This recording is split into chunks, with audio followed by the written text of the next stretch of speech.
مفتی طارق مسعود کے بیانات کے لیے طارق مسعود آفیشیل کو سبسکرائب کریں۔ طارق مسعود آفیشیل۔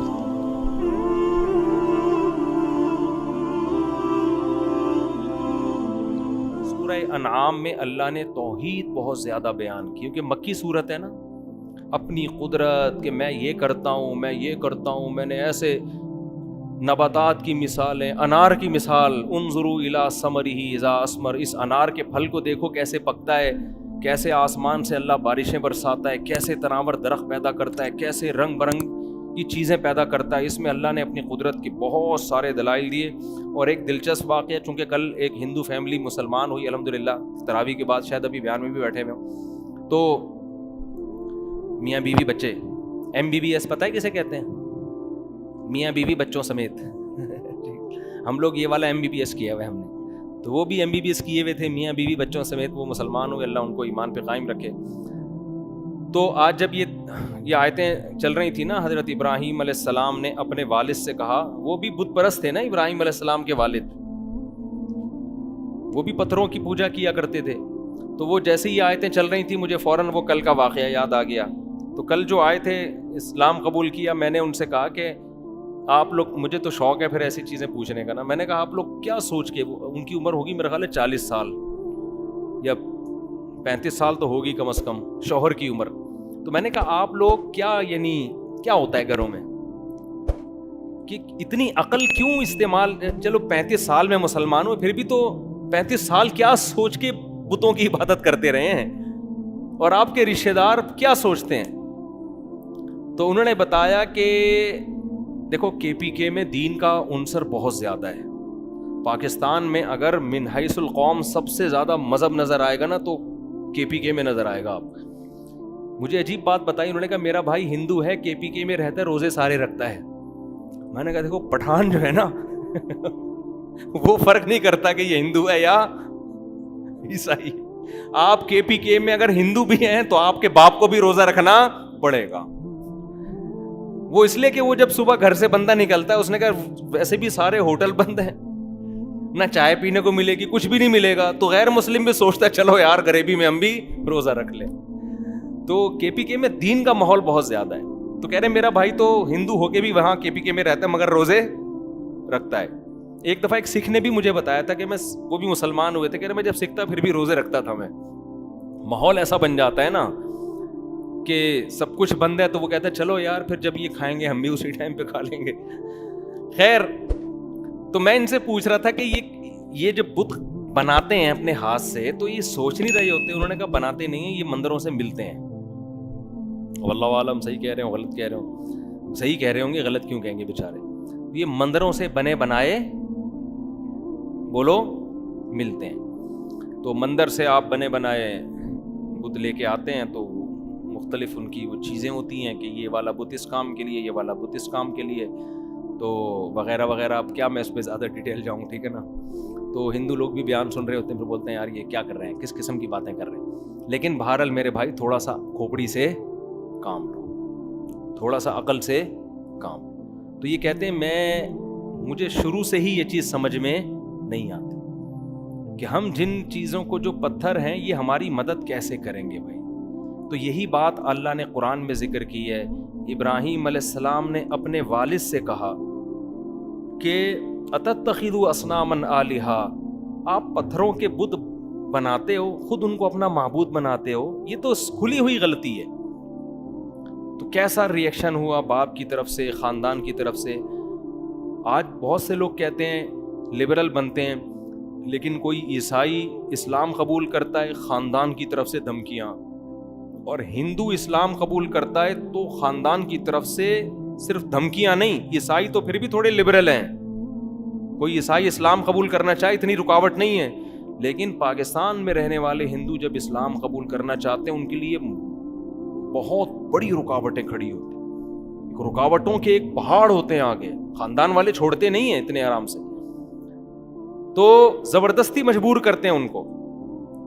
تو کل میرا ایمان بڑا تازہ ہوا، انہوں نے بتایا، اچھا میرا بیان بھی سال بھر سے سن رہے تھے، تو انہوں نے بتایا کہ یہ چیز مجھے کبھی بھی میری کھوپڑی میں آئی نہیں ہے، تو میں نے کہا گائے کا گوشت آپ کھاتے تھے؟ کہتے ہیں میں شروع سے کھاتا ہوں گائے کا گوشت.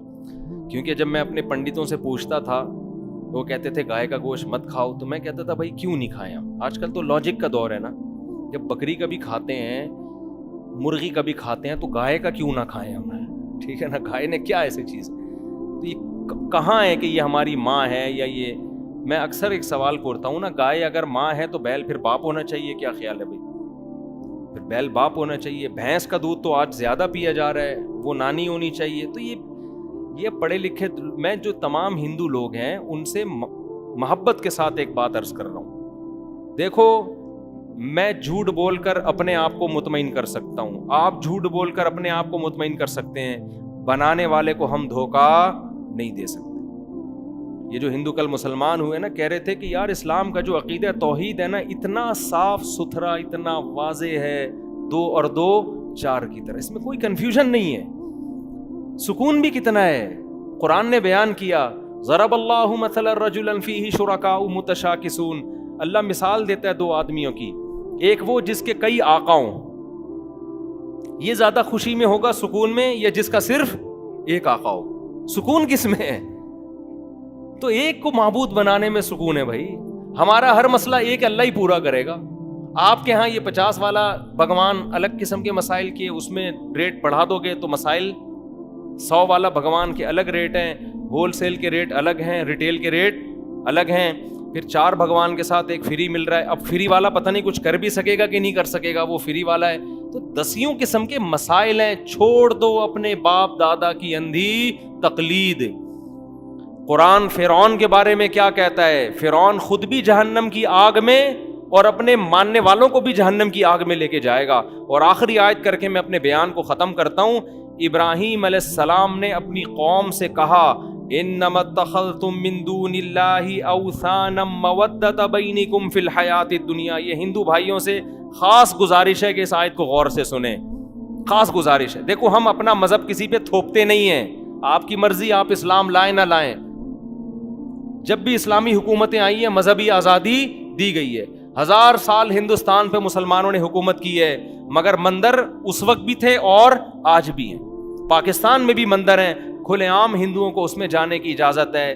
ہم نے کبھی کسی ہندو کو مندر جانے سے روکا نہیں ہے. میں قلات گیا, وہاں پشتو بولنے والے پٹھان لوگ بڑے دین پر مضبوط ہوتے ہیں, لیکن ہندوؤں کو کسی نے آج تک نہیں چھیڑا. صدیوں سے پرانے مندر ہیں. وہ مندر میں نے یوٹیوب پہ دکھائے بھی ہیں, ولاگ بنایا میں نے, یہ بتانے کے لیے کہ ہندو الحمدللہ پاکستان میں آزاد ہیں. اپنے مذہب کے بارے میں ان پر کوئی جبر اور دباؤ نہیں ہے. لیکن میں گزارش تو کی جا سکتی ہے نا, ہم اپنے ضمیر کو مطمئن کر سکتے ہیں غلط مذہب کو فالو کر کے, لیکن جس خدا نے بنایا ہے آپ اس کو دھوکہ نہیں دے سکتے. ابراہیم, آپ ہندو مذہب کو کیوں فالو کر رہے ہو؟ دلیل کی بیس پہ نہیں, خاندان کی بیس پہ, کہ میرے ابا بھی ہندو, میری اماں بھی ہندو, میرا بھائی بھی, میرا کلچر, میرا خاندان. اس کے بارے میں قرآن کے الفاظ کیا ہیں کہ ابراہیم علیہ السلام نے کہا, اے میری قوم, آج تم میری مخالفت کر رہے ہو مودۃ بینکم, آپس کی رشتہ داری کی وجہ سے. آپس کی, خاندان ایک ہے, قبیلہ ایک ہے, سبوں نے بھگوان بنائے ہوئے ہیں. اس بیس پر میری دعوت تمہاری سمجھ میں نہیں آ رہی. میں چیخ کے تھک گیا کہ یہ پتھر کے بنے ہوئے بت ہیں. بھائی ویڈیو نہ بنائیں. میں چیخ کے تھک گیا کہ یہ پتھر کے بنے ہوئے بت ہیں, یہ تمہارا کام نہیں بنا سکتے, یہ تو خود تمہارے بنائے ہوئے ہیں, یہ تو کریٹڈ ہے. گاڈ کریٹڈ تھوڑی ہوتا ہے, گاڈ تو کریٹر ہوتا ہے, اس کو کسی نے نہیں بنایا ہوتا. یہ تو بنے ہوئے ہیں, ان سے زیادہ اچھے تو ہم ہیں. قرآن کہتا ہے الہم ارجل یمشون بہا, تمہاری ٹانگیں ہیں جس سے چل سکتے ہو, کیا یہ اپنی ٹانگوں سے چل سکتے ہیں؟ قرآن کہتا ہے الہم ایدی یبطشون بہا, تم اپنے ہاتھوں سے پکڑ سکتے ہو, کیا ان کے ہاتھ ہیں جن سے یہ پکڑ سکتے ہیں؟ ام لہم اعین یبصرون بہا, تم اپنی ان 2 آنکھوں سے دیکھ سکتے ہو, کیا یہ بت اپنی ان 2 آنکھوں سے دیکھ سکتے ہیں؟ یہ تو تم سے بھی زیادہ کمزور ہیں. تو ابراہیم علیہ السلام نے کیا کہا کہ دلیل سے تمہیں میری بات سمجھ میں آ رہی ہے, لیکن تم اپنی خاندانی پرمپرا اور خاندانی تعلق کی بیس پر کیا کر رہے ہو؟ تم یہ کہہ رہے ہو کہ نا نا نا نا. تو فرمایا کہ یہی رشتہ داری اور خونی رشتے جب اللہ حساب و کتاب تم سے لے گا یہی خونی رشتے محبتوں کی بجائے دشمنیوں میں تبدیل ہو جائیں گی. تم انہی کے گریبان پکڑو گے کہ اللہ ان کی وجہ سے ہم نے تجھے چھوڑا تھا. تو بھائی رشتہ داری اتنی نبھاؤ جتنی افورڈ کر سکتے. کسی کا ساتھ اتنا دو. آپ نے کیا کیا, ایک اشتہاری مجرم کو گھر میں پناہ دے دی, اس کی وجہ سے آپ بھی کیس میں آ گئے, چوڑے میں آ گئے. لوگ کہتے ہیں نا ابے تو نے اتنا اس سے محبت کا اظہار کرنا تھا جتنا افورڈ کر سکتا, تو نے اتنے بڑے مجرم سے تعلقات کر لیے تو بھی پکڑا جائے گا, انویسٹیگیشن میں تیرا بھی نام آیا ہے.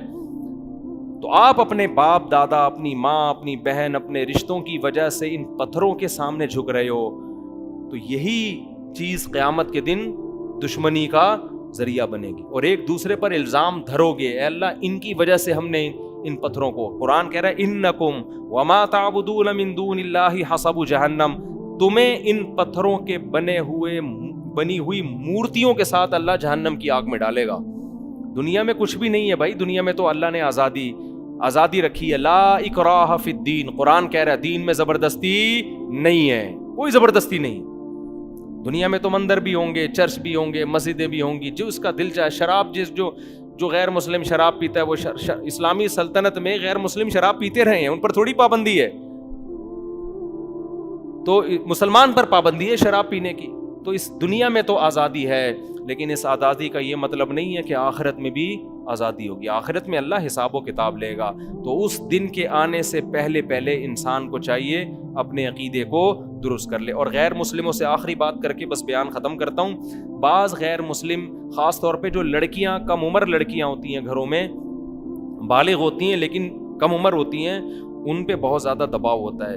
وہ کہتی ہیں اگر ہم نے اسلام قبول کر لیا تو ہمارے تو گھر والے ہمیں مار دیں گے. تو دیکھو اللہ نے آسان راستہ رکھا ہے کہ اگر آپ کو یہ خطرہ ہے کہ آپ نے اپنے اسلام کو ایکسپوز کیا تو آپ کو بے تحاشا مارا جائے گا, تو اللہ کہتے ہیں اسلام لے آؤ مگر دنیا کے سامنے اس کو ظاہر نہ کرو. یہ اللہ نے چھوٹ رکھی ہے. کتنی بڑی آسانی دے دی نا اللہ تعالیٰ نے. لیکن یہ اس کے لیے ہے جس کو خطرہ ہو کہ یا تو اس کو قتل کر دیں گے یا بے تحاشا ماریں گے, پیٹیں گے. نارملی یہ حکم نہیں ہے. نارملی تو یہی ہے کہ اسلام لایا تو ایکسپوز کرنا پڑے گا, اس کو اعلان کرنا پڑے گا. لیکن اگر خطرہ ہے, خاص طور پہ جو گھروں میں لڑکے ہوتے ہیں, لڑکیاں ہوتی ہیں, ان کو بڑے خطرات ہوتے ہیں کہ خاندان والے مارتے ہیں, بہت زیادہ ٹارچر کرتے ہیں. ایک سکھ لڑکی مسلمان ہوئی تھی, اس نے مجھ سے رابطہ کر کے کہا کہ میں نے اپنا اسلام چھپا دیا ہے کیونکہ اگر پتہ چل گیا تو مجھے تو مار دیں گے. تو میں نے اس کو یہی مشورہ دیا, میں نے کہا آپ چھپ کے نماز پڑھیں, روزہ رکھیں, آپ جتنا آپ کے لیے ممکن ہو. جو ناممکن ہے تو اللہ تعالیٰ غفور اور رحیم ہے. پھر تو یہ اللہ نے کتنی بڑی آزادی دے دی ہے کہ بھائی تم کلمہ پڑھ لو, اسلام قبول کر لو, اور جب اللہ تمہارے اندر طاقت دے, ہمت دے, اس وقت دنیا کے سامنے اپنے اسلام کو ظاہر کر دو. تو دلوں کے حالات کون جانتا ہے؟ اللہ جانتا ہے. تو یہ اللہ نے بڑی آسانی دے دی ہے کیونکہ اللہ کا دین ہے نا, تو اللہ جانے بندہ جانے, ٹھیک ہے. لیکن نارملی اس کی اجازت نہیں ہے. نارملی تو جب کوئی اسلام لایا تو اس کو اعلان کرنا پڑے گا, لیکن اگر ایسا خطرہ ہے تو وہ اپنے اسلام کو چھپا بھی سکتا ہے. قرآن میں ہے نا کہ فرعون اور موسیٰ علیہ السلام کا جب مقابلہ ہوا تو وقال رجل مؤمن من آل فرعون یکتم ایمانہ, فرعونیوں میں ایک درباری تھا, مسلمان ہو گیا, حضرت موسیٰ پر ایمان لیا, لیکن اس کو پتا تھا اگر میں نے ایکسپوز کر دیا تو میری گردن اڑا دی جائے گی. اس نے کیا کہا, اپنے ایمان کو چھپا لیا.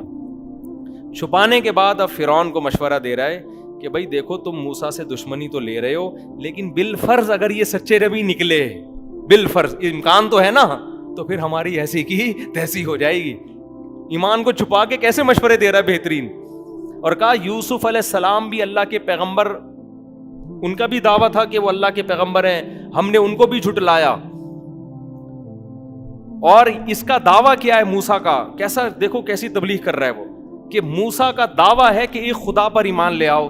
دعویٰ دیکھو, دعوے میں بندہ غلط نہیں ہے, باتیں صحیح کر رہا ہے, ان کا کوئی مفاد نہیں ہے. اور پھر کیا کہنے لگا, یا قوم لکم الملک اليوم ظاہرین فی الارض, آج زمین میں ہماری حکومت ہے, لیکن حکومتیں الٹتی پلٹتی رہتی ہیں, آج ہم طاقت کے نشے میں ہیں. تو فرعون نے اس کو مارا نہیں, کیونکہ فرعون اس کو اپنا بندہ سمجھ رہا تھا نا. نہیں آئی بات سمجھ میں؟ فرعون سمجھ رہا ہمارے دربار کا آدمی، لیکن تھوڑا سا کھسک گیا ہے یہ تھوڑی سیٹنگ کیا ہو گئی ہے، آؤٹ ہو گئی. تو جو غیر مسلم جبر دباؤ میں آ چکے ہیں، اسلام قبول کر لے، اللہ کو بتا دیں کہ اللہ ہم نے اسلام قبول کر لیا ہے، کلمہ شہادت پڑھ لے، اور پھر اپنے والدین کو اس طرح سے تبلیغ کر لیں. یہ نہ بتائیں کہ ہم مسلم ہیں، بتائیں بھائی ابا دیکھو یہ مٹھائی بت کے سامنے صبح ہم رکھ کے گئے تھے، شام کو بھی ویسی کی ویسے ہی پڑی، کیوں ان سے دل بہلا رہے ہیں؟ کیا ہے یہ؟ کیوں ہم ان اپنے مذہبی رہنماؤں کے پیچھے چلیں؟ اللہ تو جس نے بنایا ہے وہ کریٹر ہے، وہ کریٹڈ نہیں ہو سکتا. تو یہ 2 اور 2 4 کی طرح ہے. تو اسلام توحید کی دعوت دیتا ہے. اسلام میں عبادت ہے، نماز ہے، صفائی ہے، روزہ ہے، ماں باپ کی اطاعت ہے. اچھا دیکھو یہ بھی سمجھ لیں، اسلام لانے کے بعد اسلام آپ کو غیر مسلم رشتہ داروں سے بدسلوکی کا حکم نہیں دیتا. بعض والدین یہ ڈرتے ہیں کہ ہمارا بچہ مسلمان ہو گیا تو ہم سے کٹ جائے گا. بالکل بھی ایسا نہیں ہے. قرآن نے صاف طور پر کہا ہے کہ تمہارے ماں باپ اگر مشرک بھی ہوں اور تم مسلمان ہو، صاحبہما فی الدنیا معروفا، پھر بھی تم نے ان سے اچھا سلوک کرنا ہے.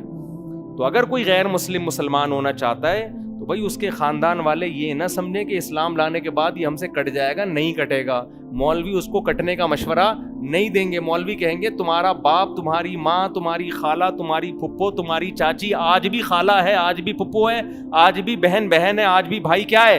بھائی ہے. حضرت صفیہ رضی اللہ عنہا نبی کی زوجہ تھیں، یہودی خاندان سے تھیں. وہ یہودیوں کو ہدیے بھیجا کرتی تھیں اپنے رشتہ داروں کو. کسی نے کہا ان کے یہودیوں سے تعلقات، انہوں نے کہا میرے رشتہ دار ہیں وہ سارے، تو نبی نے مجھے رشتہ داری جوڑنے کا حکم دیا ہے.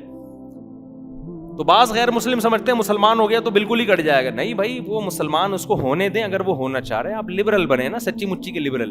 آپ لبرل بنے بھائی. تو اگر ایکسیپٹ کرنا چاہتا ہے تو ٹھیک ہے، وہ پہلے سے زیادہ آپ کی خدمت کرے گا، کیونکہ اب اسلام اس کو فورس کرے گا اپنے ماں باپ کی خدمت کرنے پر. تو اللہ کرے یہ بات سمجھ میں آ جائے تو اچھا ہے، نہیں آئے تو اللہ میاں قیامت میں خود ہی سمجھا دیں گے. پھر کیا خیال ہے؟ لیکن پھر اس وقت سمجھنے کا ٹائم مارکیٹ سے شارٹ ہو چکا ہو. ابھی مارکیٹ میں اللہ نے سمجھنے کا دماغ بھی رکھا ہے اور سمجھنے کا ٹائم بھی دیا ہے.